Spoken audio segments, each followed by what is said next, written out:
Hello mga kabutbot. Ayan, second day na po ng ating birthday celebration at kami ay hindi makapag-decide kung saan kami mapunta. Kami ay napadpad ay dini sa Inagaong Tambak ay naigwad ang mga sasakyan at saka naghatumba sa sobrang yan ang footing at yan lalalim ng mga tubugan.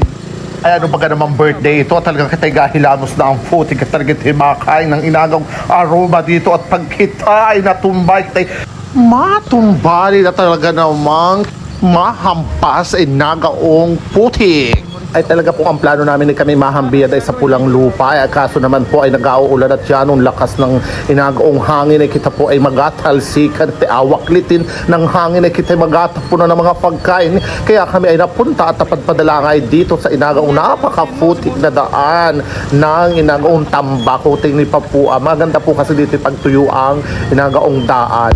At bukod sa lahat ay hindi na bagyo at maganda ang panahon at talagang napakaganda dito sa ito balik-balikan ko po ay itong Tambak at ito yung makamagandang lugar lalo na kapag mataas ang tubig. Ayan, kitang-kita mo talaga ang malakristal na wateristic detail.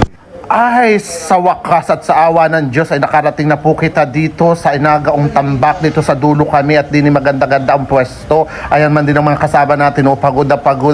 May nagayos. May nagapafak na kaagad ng inagaong pagkain. Wala pa ang ibang mga kasamahan. Ano ba, Renzo? At syempre sa pagdating natin na ready natin itong mga sagmaw na dala natin at para kapag dumating na ang lahat ay kita'y magasimula ng humaklab at kainin. Ito'y akaw-kawin na natin totoo.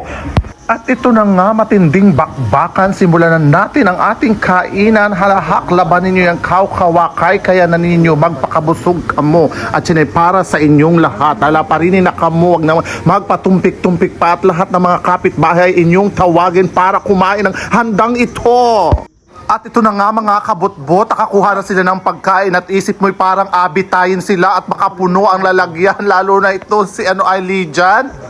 Ayu, Lowes, at bakit kinakain na natapakarami ng aso sa iyong harapan? Yan ang iyong mga pilot. Aw, kayo talagang miyembro ka na group of company. Ay pagkatapos mga kabutbot ay tingnan mga nagagagawa lalo na si Lloyd nangungunang totoo sa pag-ML sa nakakita ng kainan, birthday na puro ML ang gawa, puro cellphone. Ay hindi nakakatuwa yung ganit ay umuwi-uwi na. Ayan pati ang di taklave.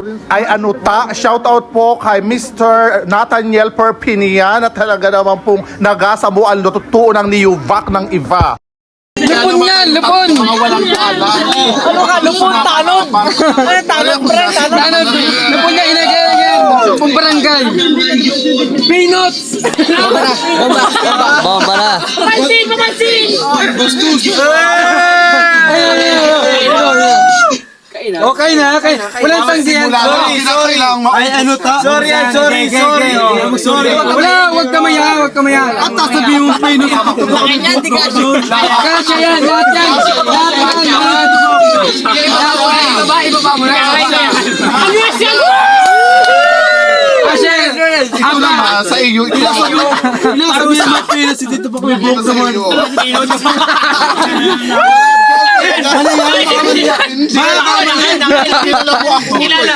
Kilala mo ako. Wag na pumalag.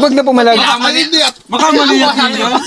Wag na, baka lulukin pati pinggan eh. Bagay napigilan mo. Sa video. Nalalabas mo yan. Yan. Thank you so much for watching sa ating next video again. Ayan, please follow, like, and share, and comment down below para always kayong updated sa ating po mga vlog na ina-upload dito sa social media. Thank you. I love you all guys. God bless us all.